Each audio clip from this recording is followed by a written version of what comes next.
Vous pouvez donc signer une pétition en ligne sur L214 pour mettre la pression, notamment donc à Monsieur Leclerc, pour les magasins donc Leclerc, mais pas que, pour qu'en France, ces cochons arrêtent de vivre l'horreur avant qu'on ne les mange.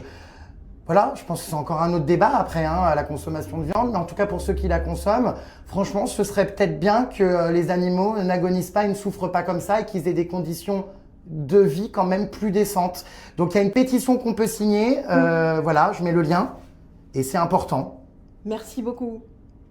Alors là, on va faire une interview, c'est ça pour Paris Match? Ouais. Ok, et ben on y go, c'est parti. Je te laisse passer devant, tu nous montres un petit peu Ouais. où est-ce qu'on est là, où est-ce qu'on arrive. Alors là, on est donc dans un camion qui s'adresse clairement à Leclerc, qui est comment dire, très important dans le combat qu'on va mener, puisqu'il a énormément de parts de marché. Donc on arrive dans un camion pour montrer la réalité avec L214, donc des conditions d'élevage des cochons, notamment des fournisseurs de Leclerc, mais pas que.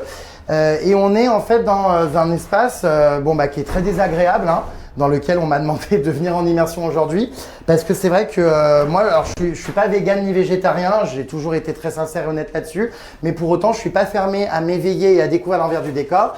Et clairement, les images qu'on me diffuse dans ce camion, je ne savais pas que ça se passait comme ça. Donc aujourd'hui, je suis vraiment là pour apprendre, pour évoluer, pour continuer mon cheminement. Et je suis donc en immersion dans un endroit qui a été reproduit comme dans un élevage. Donc on a à la fois les images chocs de tous ces pauvres animaux complètement mutilés, torturés, et puis surtout qui vivent l'enfer entassés les uns sur les autres. Mais également, je suis en immersion, notamment… Donc qu'est-ce qu'on voit là? Qu'est-ce qu'on a du coup? Là, je peux aller dedans parce qu'en fait, les truies y vont. On est dans une cage là à prendre leur lait. Et c'est la réalité, c'est-à-dire que ces animaux-là, évidemment, ne gambotent pas dans la nature ni rien, sont enfermés au milieu de la crotte, d'un sol qui fait hyper mal. Déjà, moi, à genoux, j'ai mal aux genoux, donc je n'ose même pas imaginer les animaux. Et on est dans un environnement immonde, quoi, qui pue, où il fait chaud, où les animaux n'ont pas d'espace. Et une cage comme ça, je savais pas que c'était comme ça. Moi, naïvement, je pensais que vraiment les animaux